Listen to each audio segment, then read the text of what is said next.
So that's it from our two resolute speakers with their prepared speeches.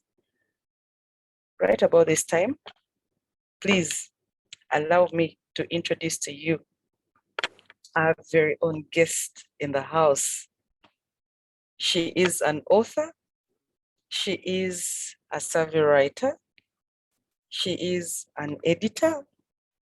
She's the senior managing partner of Success Park Brand Limited. She is the president of Come Speak Toastmasters Kampala. Fellow Toastmasters, ladies and gentlemen, on our education moment today, as we tell our stories, and our stories are important, join with me to welcome Toastmaster Jackee Batanda. Jackee Batanda, please confirm if you're online.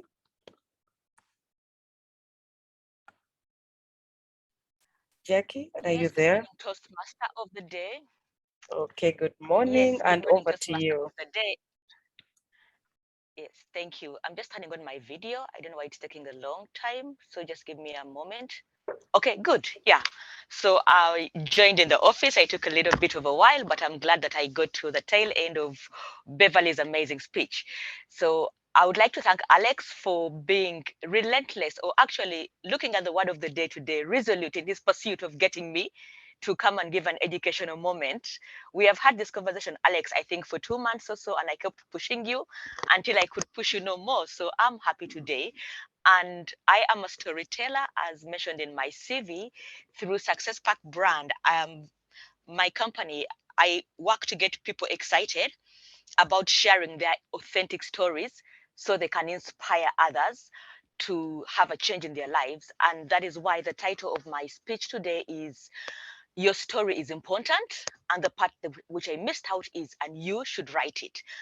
I'm passionate about getting people to share their stories because I believe that within each of us, we have a story to tell based on the different experiences that we have gone through. I remember it could have been in 2018 or 2019, I was attending a workshop called Dine and Dream that is run by Imagine Me Africa, which takes place at the beginning of the year, because every beginning of the year, we all make New Year's resolutions.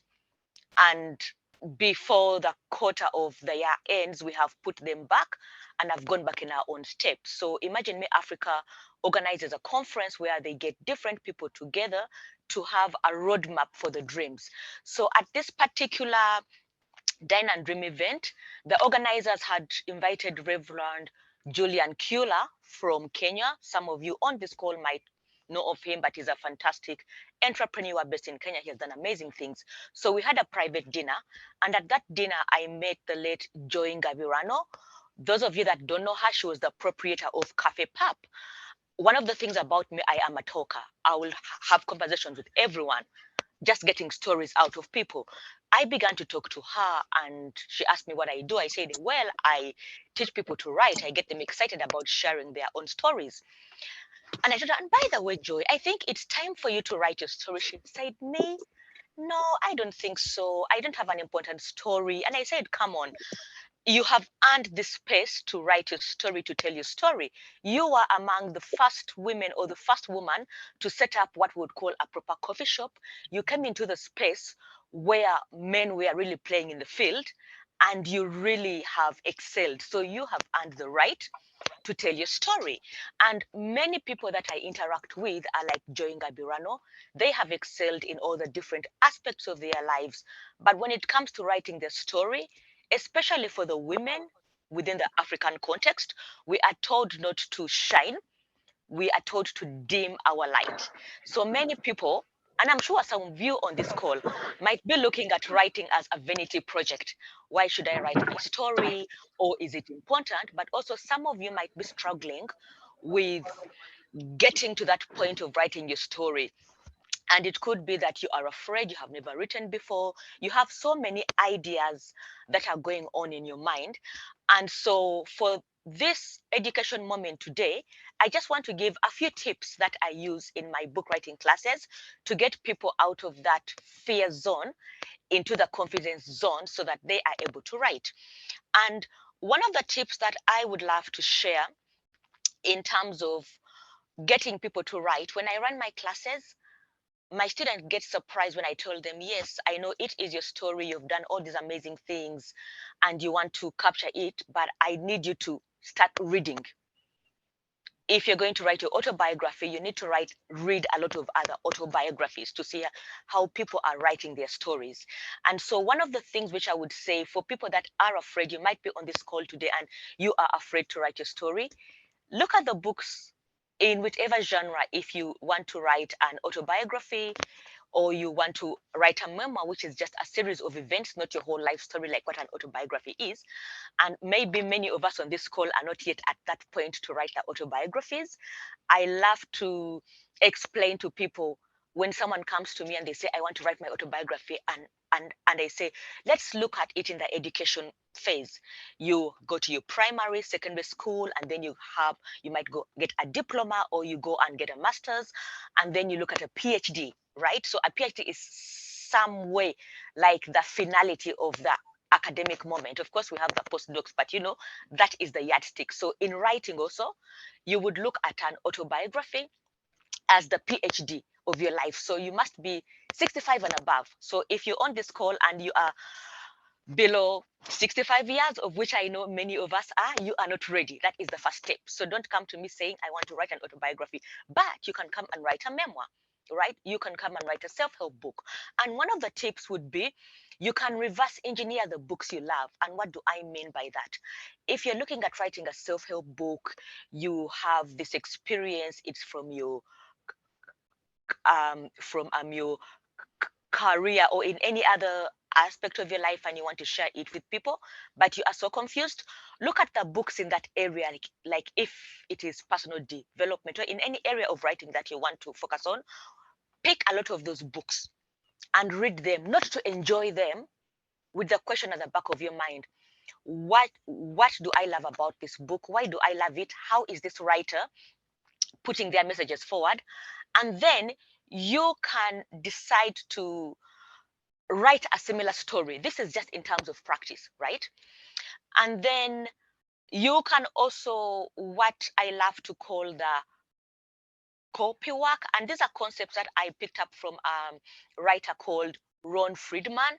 As a writing tutor, I always ensure that I have to read a lot. I have to be ahead of the game and learn a lot more concepts. So Ron has this very amazing book that he wrote, which is called How Successful People Engineer Their Success, right? And these are some of the tips that he gave us in terms of the creative writing. I have been teaching my students, but I did not have the concepts, so I didn't have them honed down. So one of the ways is you can also live through, if it's a nonfiction book, go to the endnotes, go to the reference points, so that you're able to look for the original sources. And then you're also able to go back and see how you're able to read those books and how you're able to pull the information out of those into your own writing to make your own arguments.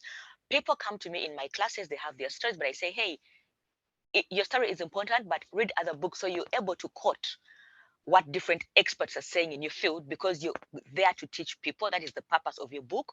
And if you are looking at impact in terms of storytelling, I would love to say the science fiction writer called Kurt Vonnegut came up with 6 trajectories of storytelling. For any story, you have to have the emotional impact. You take us through the highs and the lows. I came in at the tail end of Beverly's speech, but you could see how she would get us excited as she talks about, the coaching, and how her mom, I call Aunt Betty, used to wake up and water the flowers and talk to the flowers, right? So she takes us through the highs and lows. So in storytelling, for whichever story that you want to tell, there are different themes that you could look at. We could have a story of rags to riches, and many of our Ugandan authors, especially the business people, we have seen a lot of books hitting the market where people are talking about, oh, this is my sad story. I woke up, I was very poor, and I worked so hard, and this is what I have achieved in my life. I have edited a few of some of Uganda's most successful entrepreneurs, like the late BMK's book. I was part of that project. Aga Sekalala, senior of Yugachik, I was part of that project. And most of their stories were more of a rags to riches story of how they have really excelled, right? And they were teaching people. Then another one could be a riches to rags. In Uganda, we have seen all these people come onto the stage with the money which they're flaunting around, and then suddenly they are no more. I'm not going to name names, but if you are Ugandan and you're old enough, you know the names, right? Then another, and so that is a falling emotional arc. Someone is doing successfully, and then the hard times hit them. So you take us through the good times and then the bad times. So it also comes with that whole tonality and the sad moments of it. Then there is Man in a Hole, where you'd look at this, someone has a fall and then they rise. Many of us were very enthralled by Tiger Woods, this young golf protege, and then he had all these personal issues. His life was all in the media, and we thought that was the end of him. In his lowest moments, he realized he needed a coach. Beverly talked about a coach earlier, right? So he needed a coach to get him back to be the #1 golfer again. So his story is an example of a fall and then a rise. So even within our own lives, we can think of what kind of emotional acts that we want to use in our stories that we are writing. And then another one is Icarus, and this is from the Greek mythology. Those of us that do literature or love fiction read a lot of these um, um, stories. And so the little thing about, in summary, what Icarus was this guy that, it's like got wings and glued them on his body, and then he needed to fly away from the sun, but because he did not listen to advice, he flew closer to the sun, and of course with the heat it melted his wings and all of that. It's a Greek mythology, but it's more of a rise then followed by a fall. And then we all know the Cinderella story of this poor girl who was mistreated by her family, and then she falls in love with the prince, he marries her and all of that. So that is a rise, a fall, and a rise. And then Oedipus, it's a fall, rise, and fall. So these are different ways that you can think about when you are writing your story or having the framework for it, unlocking your story's emotional paths. I get a lot of stories, people that need me to edit, and the stories are very flat, and I am a very candid editor. On Sunday, I attended a book launch. I think I have yes, I have the copy of the book with me. She's a Toastmaster, so it's why I am sharing this book. Charlotte Mbabazi, when she reached out to me last year in January to edit her book, I told her, I don't edit a book if you have not gone through my book writing classes. I do a manuscript review because most times they are different things that we need to help you improve to make your story better. And at the book launch on Sunday, when they asked her about the book writing process, she was saying it is very hard. She talked about me and told the audience how when she sent me her manuscript, I shredded it, and she was deflated. She was moving in this bubble. I just pinched a hole. And then I told her, you need to give your book 3 months. You've been so involved in this book writing process. Take 3 months, do nothing, live your life, be happy, right? But I kept sending her recommendations of books that she needed to read. After 3 months, she called me up and I asked her, how are you feeling? Are you okay? Now you can get back to the book because you're distant from it, right? And so, and so I looked at what she had written. She had a good story, but I needed to push her and ask her more. Where is the story's emotional path, and what arc are we going to have it based on? Another way for you to be a good writer as you write your stories is you become a collector. We know that history teaches us that a striking number of top performers appeared naturally drawn to collecting works, right? So in whichever field that you're in, or if you study the people that have excelled in different places. And some of the examples, the late British American singer David Bowie collected lots of records before he became a very, it's an established singer. The American artist Andy Warhol collected a lot of artworks. And why I'm saying this is, if you're going to write a story, it's your story, it's your lived experience. Read a lot more books related to that. Become a collector, because the first step in achieving mastery is recognizing mastery in others. And that is why I tell everyone, if you want to write a story, start reading books related to that topic. If it's a memoir, if it's a book on leadership, if it's on personal development, in whichever areas, read those kind of books. Recognize the top people, recognize that mastery in others, right? And then becoming a collector, we learn that patterns are easily found in quantity. And I will share my own example. Beverly knows this story. Back in 2003, we had met at FEMWRITE, the Uganda Women Writers Association. We were this vibrant group of young writers. And at that time, we learned about the Commonwealth Broadcasting short story competition. We decided to enter for that competition. And what I did, I looked at the winning stories. By that time, it had run for 10 years. So the Commonwealth short story competition will have the overall winner and then regional winners from the different parts of the Commonwealth, Africa, Asia, Eurasia, and Australia, and all those other continents that are part of the Commonwealth. But because I wanted to win, I only went for the overall winner. So I had 10 short stories over the 10-year period. And when I read them, this is what I learned. All the winning stories were written in the first person, and the first person in writing is the I voice, just like I'm speaking. I read this book, I did this and this, I edited Charlotte's book and gave her a candid manuscript review that shredded her work, but then we helped rebuild it, right? That is the first person. It captured a moment, because for that story competition, you had to write a winning story in 600 words. Those of you who don't know, 600 words is a little of 1.5 pages if you're using Times New Roman in 1.5 spacing, right? And then they spoke in the present tense, and it was written through the eyes of a 10 to 12-year-old child. So in reading, I had already found a pattern. When I entered my short story, I emerged as the Africa regional winner, and I missed the overall by a whisker. That is the power of research for when you're writing, even though it's your own story. I don't know how I'm doing with time. And then another point which I like to give is to train your network to give you feedback. So if you are writing and you're not coming through any of my classes, look for people that will give you candid feedback. So don't go to your mother, your father, your husband, your wife, your sister. Look for people that give you candid feedback, and you train them to get specific feedback. For example, finding out how engaging your story is, and is it ambitious enough, right?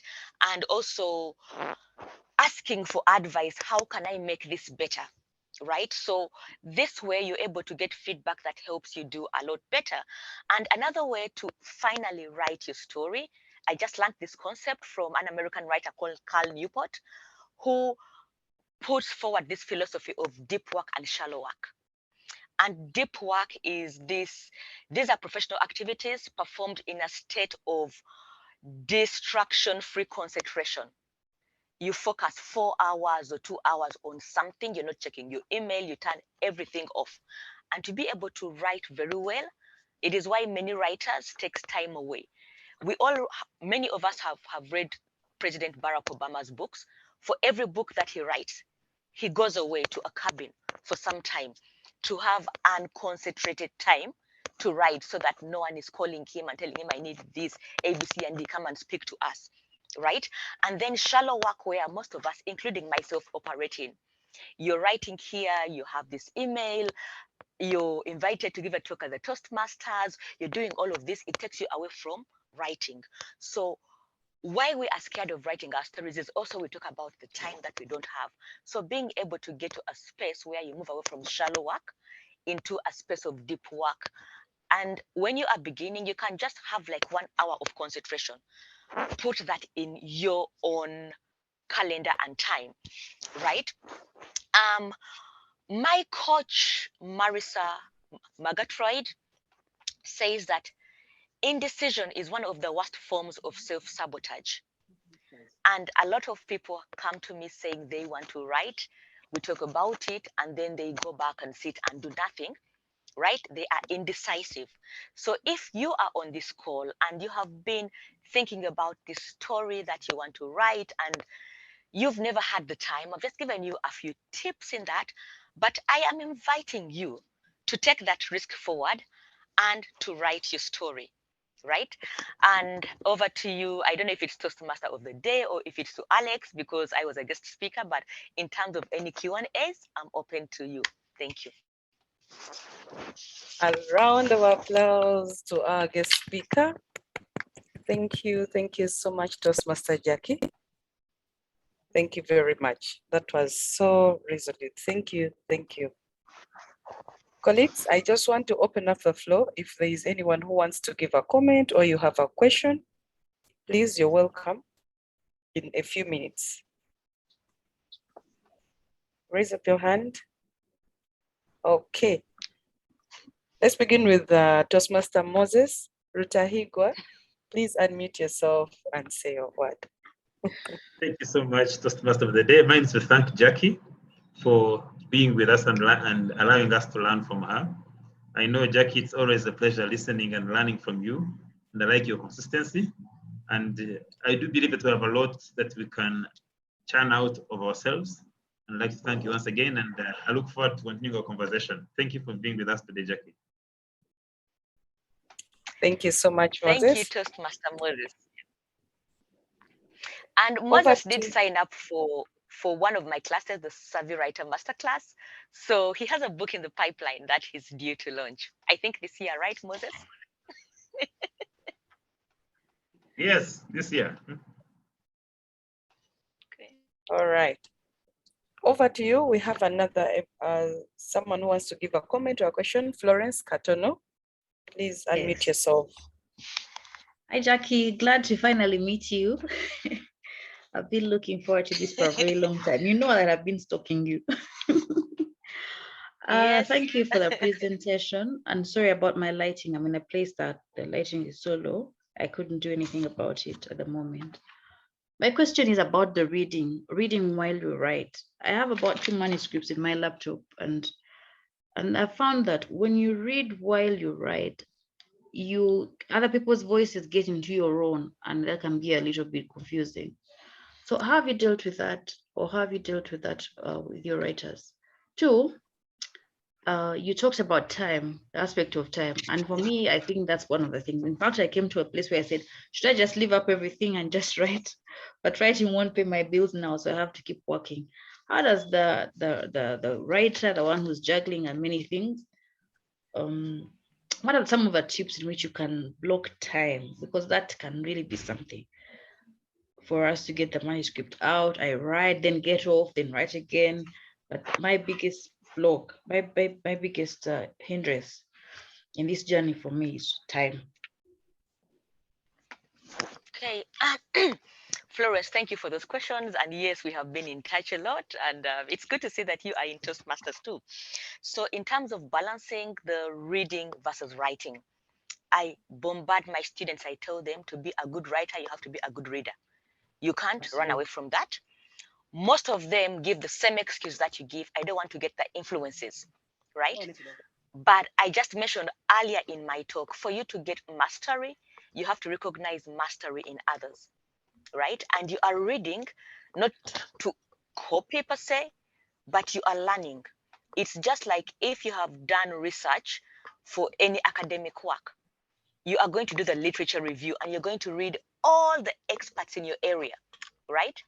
Not to copy their work, but to find out what gaps exist, right? To find out how people have written. Because for writing, I tell everyone that you bring your own experience to the writing. There is nothing that you are going to write that has not been written about. But what you bring about is the lens of Florence Katono into the writing, your experience and your view into it. That is what you bring. That is the richness that you bring into that process. And then the writing versus doing all other things, that is a very good question. So how to juggle the time? I do many things. Right now, I'm in my office. This is not Success Pack brand. I have a 9-to-5 job. And then I also run the company teaching people to write. I belong to Rotary. And now I'm in Toastmasters. I am the immediate past president of CampSpeak. And I do a lot of other things, right? And what I have learned is to be intentional with my time. For example, Florence, let me ask you, how much time do you spend on social media? Give or take. You don't have to give me that exact number. Yeah, many hours, but I'm particularly 4, 5 intentional. hours a day, Maybe less. Maybe like less. 1 hour, 2 hours. No, let's just give it time. Okay, let's just Right? say maybe 2 hours. Okay. Okay, so 2 Actually, hours of social I media. blocked off many of those social media, so they don't drive me. I choose when to No, be. Florence, it's about the hours. We are not talking about what you have done, right? So those are 2 Yeah. hours. Um, how often or how much time do you spend watching television, I'm not a TV person. movies? Okay, so you don't watch TV. No. No, actually, Okay, I spend good. my Oh, time so reading. perfect. Okay, so then you're my soulmate. I have never owned a TV since I lived on my own since 2009. Never owned a TV in my house. Okay, so at least we are soulmates in that area, right? And then, okay, how much time do you engage in shallow conversations, gossips, Oh, and look. everything? I mean, we all do that, Too right? many Like I hours. also do that. Too many hours. Exactly. So already, so like 2 hours, 4 hours, 5 hours. The whole day. Yeah, I like banter. Perfect. Yeah. So a day has 24 hours, and of those 24, I take it you have a 9 to 5 job. So let's Yeah. take away the 8 hours of work, and Mhm. now we have the 2 hours on social media, right? Yeah. And Yeah. then let's put it like the 5 hours on gossip. So already you have the 6 hours that could be going into doing constructive work, right? So that is where you begin from, by assessing which conversations are necessary. In my own case, I signed up for an app, it's called Timula. So I'm able to block time. I know this is time for meetings. This is time when I'm doing the deep work, right? And at the end of the week, I get a report. This is how much time you have spent. If it's social media, probably 30 minutes, probably an hour or 2 hours.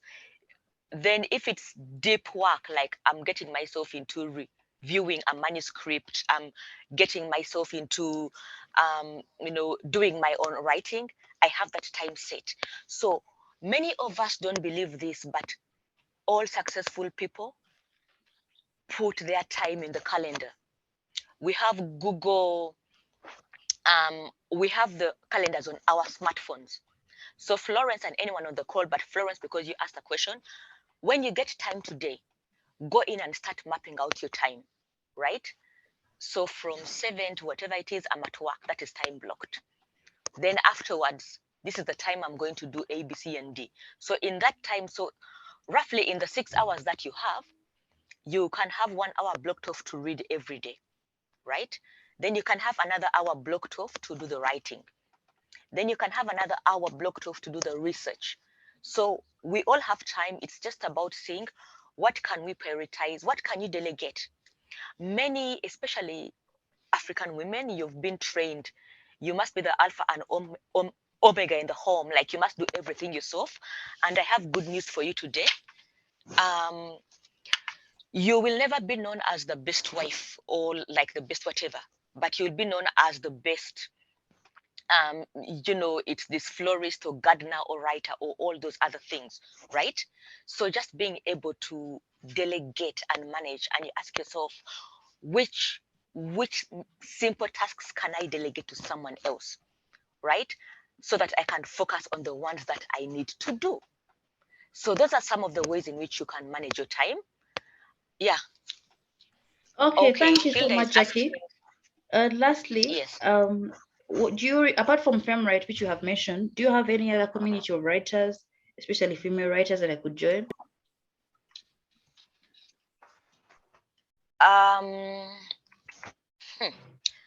So I went through a phase when I was so involved in the literary world, and creative people were very toxic. Some level of creativity comes with a high level of being very toxic. So I stepped out of that space, right? So I cannot recommend writing groups, but I can recommend writing blogs. Like there is a blog called Brittle Paper, where you can get the latest information in all things writing. There is the African Writers Trust. It's in Uganda. You can also look them up on Facebook, right? They run writing workshops, and they will have events. I know there are very many poetry initiatives, but I kind of pulled out of the writing space to focus on building something that would benefit writers in future. So I'm not as plugged in as I used to be in the past. Okay, I get it. And when is your next workshop, so we can start saving? They're not cheap. Yes, yeah. So I am planning to have a 2-day deep dive, deep workshop at the beginning of August. So within the first 2 weeks of August. And for that, by the end of the 2 days, you'll have clarity of which idea you want to write and come up with the book map or the frame of what you will be doing. So that I will put it online. Okay, great. Thank you very much. Thank you so much. Thank you so much, Jackee. Thank you so much, Florence, for those useful questions. I'll just request, if you have any other questions, kindly inbox them to Jackee directly, or you can take it offline because of time. We need to save time. Thank you so much for your time. Thank you so much for all the good ideas you have given us. I can recall a number of things, my takeaways. But before I do that, Toastmasters, allow us, this is the great moment when we get to listen to our feedbacks from